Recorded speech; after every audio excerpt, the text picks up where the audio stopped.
आज हम कुछ पॉइंट्स की बात करेंगे जो साइकोलॉजी से संबंधित हैं। महत्वपूर्ण प्रश्न नंबर 1, स्वस्थ शरीर में स्वस्थ मस्तिष्क का निर्माण करना ही शिक्षा है। यह अरस्तू ने कहा। एजुकेशन को ईंधन ड्यूको का संयोग कहा गया। ई का अर्थ है भीतर से और ड्यूको का अर्थ बाहर निकालना। साइको का अर्थ होता है आत्मा। साइकोलॉजी का शाब्दिक अर्थ होता है आत्मा का विज्ञान।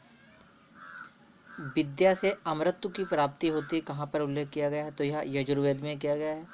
शिक्षा कैसा विज्ञान है? नियामक। मनोविज्ञान की प्रकृति होती है वैज्ञानिक।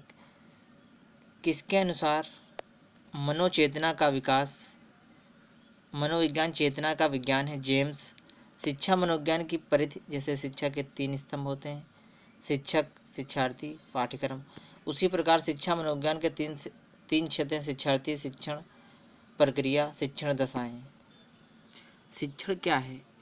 ज्ञानार्जन। मनोविज्ञान का शाब्दिक अर्थ है मन का विज्ञान। मनोविज्ञान मानव एवं पशु व्यवहार का विज्ञान है। किसका कथन है? तो यह कथन है मॉर्गन्स का। शिक्षा मनोविज्ञान में अध्ययन किया जाता है मानव व्यवहार की शैक्षणिक परिस्थितियों का।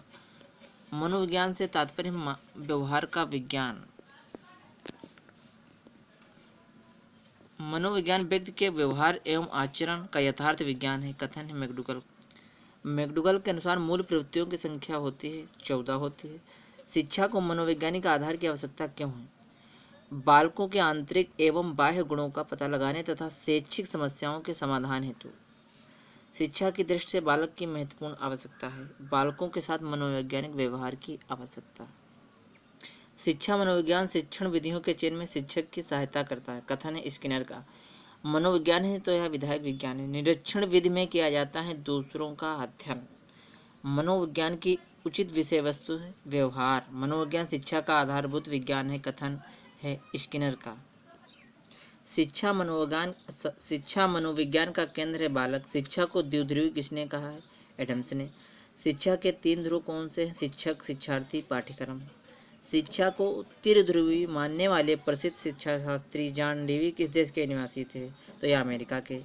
शिक्षा का स्तर ऊंचा उठाने के लिए आवश्यक संपूर्ण शिक्षण प्रक्रिया का सतत मूल्यांकन।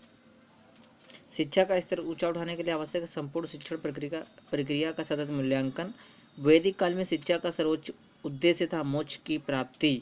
वैदिक काल में शिक्षा का आरंभ किन संस्कार से होता था? तो उपनयन संस्कार से। समापवर्तन के समकक्ष संस्कार है उपसंपदा। मुस्लिम काल में प्रारंभिक शिक्षा दी जाती थी मकतब में।